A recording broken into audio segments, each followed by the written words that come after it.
Hello my friends, it's Johnny TCPIP here. It's a bit of a mouthful, isn't it? Don't worry about the beard, hope it's not too scary. Comes and goes, it's here for a while.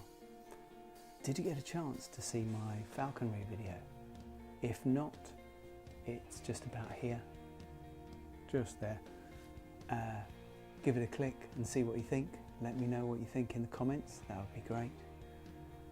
That's a falconry place in the Isle of Wight. It's really great. I've got another little bird story to tell you. And this is a strange one. I don't know if you've ever lived in a house with a chimney. Not a lot of people have these days, but if you have, you may have noticed sometimes that you can hear the birds tweeting. And they're tweeting up on your chimney, and you can hear it echo down through the chimney and into the fireplace. And sometimes it sounds like they're very close, like a loud fat pigeon cooing away, and it just almost sounds like he's behind your fireplace. But not long ago I heard a very loud tweet, nothing to do with Twitter. This was a tweet and it was very loud, and I thought, wow, now that does sound like it's very close. It doesn't sound like at the top of the chimney.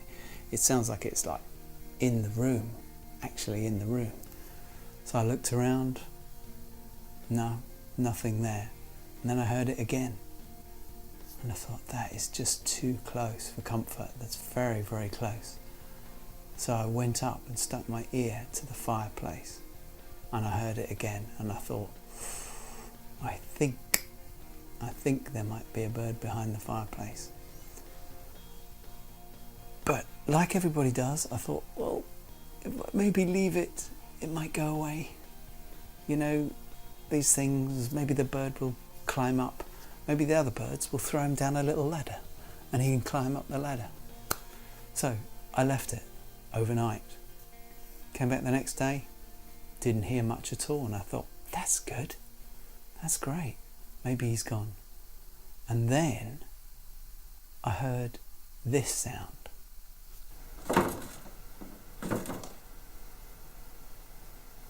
Now that sound was literally sounded like it was in the room. And I thought to myself, okay, something's really seriously wrong here. I've got a rubbish old gas fireplace, and at the back of that there must be some metal fins sticking out. And that was the sound of like feathers hitting metal fins. So there's a bird there, stuck behind the fireplace. So I made a film about it, and carry on watching if you want to see what happens. See you later.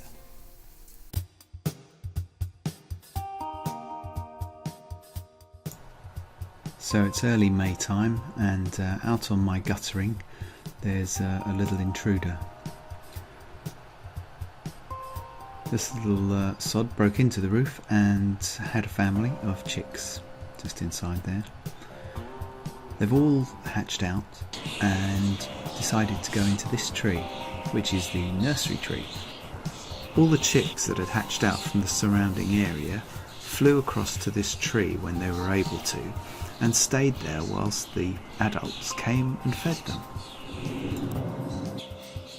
Over a period of about 2 or 3 weeks, this tree had about 500 birds in, maybe 1,000, I don't know. All the little dots you can see on the time lapse here are those birds. As you can see, they're all in the tree. Lots and lots of them. It's a bit like the film by Alfred Hitchcock, The Birds. But they're not really doing anyone any harm. Then they sort of swarm and go for these flights all together to try and avoid getting taken out of the sky by seagulls. And there is, even though we're in an urban area here, there's a buzzard who goes around, and he looks to try and take them out of the sky as they're flying. Now what sometimes happens is a bird will bump into another one and knock it down a chimney, and then it's curtains for the bird. The RSPB told me that when a bird falls down your chimney, it'll never be able to fly back up again. Although it can see the light, it just can't fly straight up because it's not a Harrier jump jet. It has to be able to fly horizontally to get lift over its wings. If you hear this noise,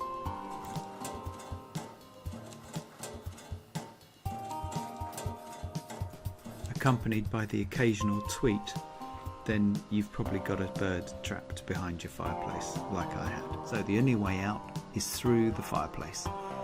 And for that end you need a registered gas fitter to come along and take your fireplace apart. Now if you've got an open fireplace which burns coal, maybe he'll fly straight down and they'll be into your living room and that'll be fine. You'll just have to catch him and he'll be covered in soot. But if you've got a gas fire, then he's trapped behind it.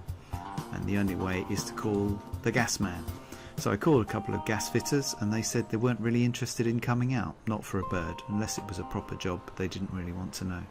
So I decided I'll have a go at it myself. However, I don't recommend you do this because of course there's a high chance that you could blow yourself up. So I turned the boiler off and switched the gas off and then recorded the sounds of the birds outside on this little camera, in the hope that if the bird was scared that he'd come towards the sound of his mates and family outside. Which he did, because every time I turned the camera on and played the sounds back, he got very agitated and started flapping around behind the fireplace.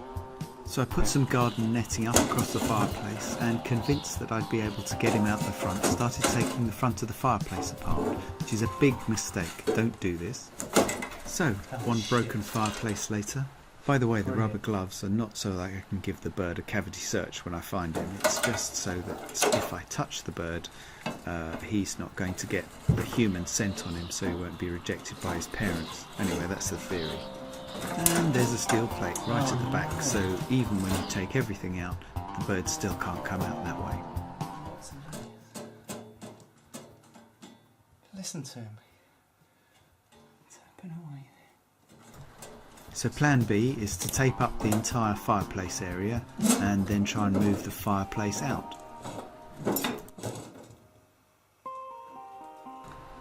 So, with the help of a few bird sounds and moving the fireplace to the side a bit, which seemed to be the way to do it. Yes. That's it.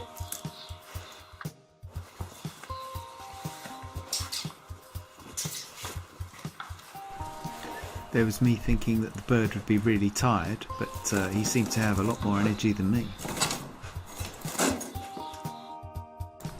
Now when I grab him here, I had to hold on to him fairly firmly, and it does look like I'm squashing him, but I'm not. I'm holding him with the lightest possible grip I can do, whilst holding him still so he doesn't fly around and hurt himself. But it does mean just holding him slightly firmly. And then of course there's the trouble of ripping all the net off and everything. But he's okay, the bird, as you'll see in a minute.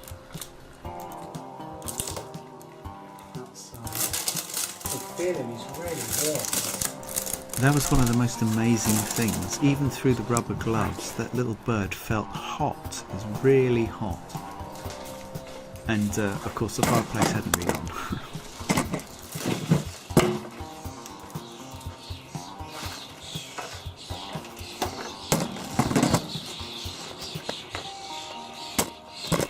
So I just relaxed my grip just slightly, and that was enough for him to struggle free and shout at me.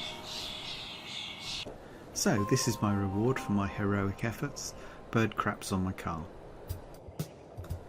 Now they say dinosaurs and birds are closely related, something to do with hollow skeletons and other bits and pieces. But take a look at the slow motion footage. There's no sound effects here, it's just the sound slowed down with the video slowed down. It's amazing.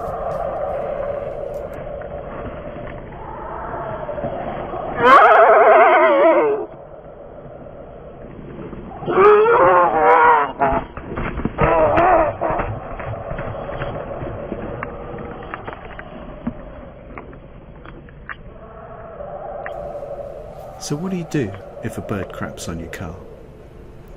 Well, the answer is, don't go out with her again.